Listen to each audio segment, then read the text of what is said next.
Thank you for tuning in, folks. It is the Double RT Boxing Show. I'm your host, Mr.A. And this is your show, the Ready Talk Boxing Show. The boxing rehab, as we like to say, because we are all junkies of the sport we love. That's why you're here. Let's talk about it. You're here for cruiserweight talk. So yeah, you're a boxing junkie if you're here for some cruiserweight. Over the weekend, headlined by Canelo and Smith, there was some fights other than just that. And there was a Makabu taking on Durodola. You know, the Durodola, Makabu and Durodola. I had to go get a cup of coffee. And not only was that fight, we had Lerena, Lerena, taking on Patrick Ferguson in a nice stay busy fight, takeover fight. Or was it his introduction to Bridgerweight? You know, he came in a little heavy. So during my break to go get this coffee, I was like, you know what? I'm thinking it. I'm late on making this video. And the whole time leading up to this, I was telling myself, hurry up and get it done, because I think this is the introduction to Bridgerweight. I think this would be the first video to talk about it. But of course, you know, I'm a little late to the party, as always, with my post fights. So yes, I looked it up as I'm getting my coffee, since I'm the only one at the show. He is going to be fighting for that Bridgerweight silver titleist. That's what he's intending to be, Lerena. So not only was this a takeover fight for him at cruiserweight, it was his introduction to Bridgerweight. And that's what we're going to start off with, because watching that fight, I was like, okay, here's a cruiserweight news, Lerena. And as I always thought, it was going to come down, I guess, like the new wave of cruiserweights. It was going to come down to Lerena and Okoli. That's what I thought it was going to be. And so I was watching the fight, and I said, okay, he's a little heavy, a little sluggish. And then I remember the Bridgerweight ratings came out, and I think Lerena was like number 3 or 2. He's pretty high up there. That's like, man, I would not be surprised if he's not ticking over, and this is like a Bridgerweight fill out. And then I read it right now, getting this coffee. I just went to go check boxing scene. I was putting the cream and sugar in here. What's happening in the world of the sport we love? You know, Guillermo Rigondeaux's getting called out by the Black Flash, which would be interesting. I know who the Black Flash is. And there it was, Lerena taking on Lagoon for the silver title.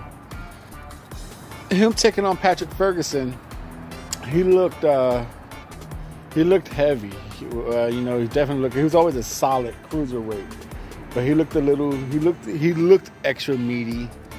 He definitely, that muscle mass, like Rivas, the combination punching definitely tired him out quick. So I don't know if it was just the new Bridgerweight, or just, you know, you got a muscular dude can't throw the combinations that long. But he definitely looked like he was just a sparring session with Ferguson. Ferguson looked nothing more than he's a United States cruiserweight, but he's nothing more than a domestic level cruiserweight over here, you know. So I don't even know a domestic American cruiserweight besides Ferguson. You know, it's really the first one I know. I guess you could say, I won't even say he's on the level of Isaac Chamberlain. So he fought someone below Isaac Chamberlain, who was also probably mentioned in the Bridgerweight. So don't be surprised if you see Lerena and Chamberlain fighting. But the punch combination was there when he wasn't fatiguing. The hand speed was there. He hit him with a deadly uppercut. Started the end, and he just started unloading combinations on him. He had to look at the ref like, ref, are you going to stop this shit, ref? You going to stop this fight, ref? And the referee eventually stopped it, but I had a feeling that was going to be an introduction. I had a feeling what I was watching was the introduction of the Bridgerweight. So we're very interesting, very interesting. I know he's probably going to get shitted on, but like I said, you're a boxing junkie if you're here listening about Kevin Lerena and Cruiserweight talk. Now, moving on to that, we could talk about Makabu. Makabu Durodola. Interesting. This was a good fight. A good fight and a okay fight at the same time. Considering it was a COVID fill-in fight for the Makabu, the champion, the WBC Cruiserweight champion. I'm a little confused. I'm pretty sure Bridgerweight's gonna be 200 to 224. I don't know why I keep saying they're gonna drop Cruiserweight to, what is it, 190? So is it going to be 175 to 190? Or is it still to 175 to 200? Because it'd be fucked up if they make Makabu lose all that weight to stay Cruiserweight champion. But I think it's 175 to 200 is Cruiserweight. But anyway, with him having a tick over fight, staying busy, he definitely had one of the better tick over fights, considering he was fighting a number 3 ranked contender, Durodola. It's 40 years old. The fight went kind of how I thought it was going to be. Durodola will get stopped. He'll run out of gas, and that's it. You know, the age will catch up to him.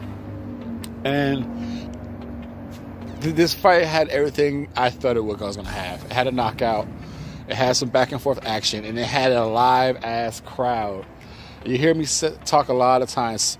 My favorite crowd is a Ghanaian crowd, because they just get into it. And same thing kind of with this region, the Congo region, the Nigerian region, the African region. They just get into it. They get hyped. They scream. They play music, and you know, around the world, everyone has their little rivalries, but I guess over here in the States, they would say, oh, you know, the Mexican and Puerto Rican rivalry, the Mexican and Puerto Rican rivalry. And I guess that's how that fight was, a Congo Republic and I believe he's Nigerian. So you get those two countries going at it, and they were live. They were fucking, it was their main event. And Makabu knocked him out. You know, they're going back and forth. Makabu, he looks a little vulnerable to me. He like, ever since I've been watching him, you know, Tony Bellew knocked him out, and he leans over when you throw the jab. He'll lean over. I just see, like I said, the main reason I watch the cruiserweights is for the franchise champion. Lawrence Okoli, the Sauce. That is the Double RT, the Ready Talk Boxing Show, the franchise champion right there. So we're always watching cruiserweights to know who's going to get their ass whipped by the franchise champion. And I just don't see Makabu, besides the whole puncher's chance, him being compact and leaning over like that. I just see he's gonna be open for the overhands, the overhand long bomb of the franchise. But this fight itself, it was an entertaining fight. I believe it was just more of a exhaustion and the right timed shot in between shots. They're hooking each other, and Durodola was actually doing pretty decent damage during the 7th round, even though the 6th round he got hit pretty well. But he just got caught in the middle of exchange, and that was it, really. He just, took one more hit and stumbled back into the ropes, got counted out. And the funny thing is, dude, fucking the referee, sent sent Makabu over to the corner. Instead of running to a neutral corner, that motherfucker ran into the corner of Durodola. He started, you know, spanking that ass, dancing, you know, like, hey, I just knocked your dude out. So he was doing a lot of shit talking. He was riding the pony, slapping ass all in front of the Durodola's trainers. So he definitely talked it up, knocked it. I don't know how the press conference went. I don't know if there was shit talking during this press conference, but during the knockout, he definitely did some ass tapping, shit talking, dancing. And that was, like I said, as far as a takeover fight number 3, when it's interesting because Makabu, you know, real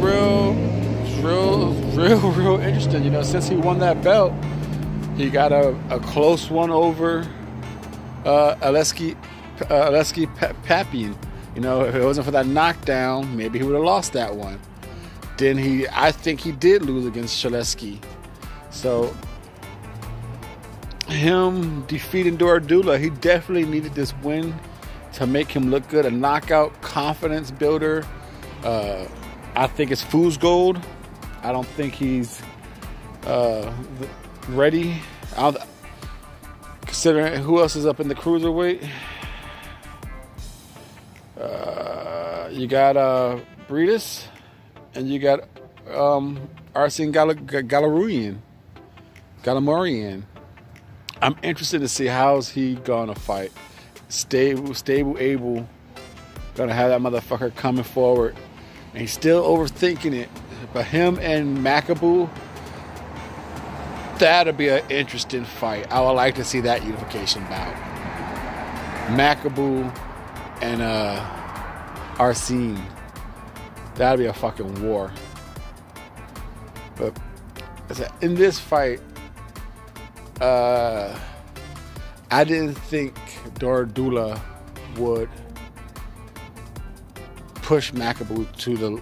I won't say he pushed him to the limit, but I thought Makabu looked a little more dominant. Even though he won that fight, knocked him out, I just didn't think it would be some type of war. But then again, comparison, when you Puerto Rico and Mexico, even those two, no matter what level, those two countries always seem to make a fight because they just know that blood, that rivalry, they step it up another notch.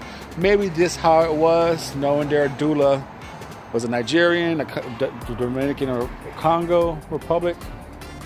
Maybe just that rivalry, that bloodline, upped it up a little bit in the old man, and he put another oomph into that fight. But Makabu, like I said, he seems a little slow. Took too many. He looked like he's starting to take too many wars. Looked like he's becoming Makabu looked like he's starting to become what's his name? Yuri Kalinga. Makabu looked like he's starting to follow in those footsteps. Warrior, but almost looking like a punch drunk, almost looking like there to be hit, almost looking like a cruiserweight Brandon Rios. That's what Makabu's starting to look like to me. But like I said, I want to see him unify against. I wanted to see him unify against the Sauce, the franchise champion. But since Golovaki got COVID and that fight is still postponed, Okoli is not a champ yet, so I'll definitely want to see Makabu. If he's not going to rematch Shishlak,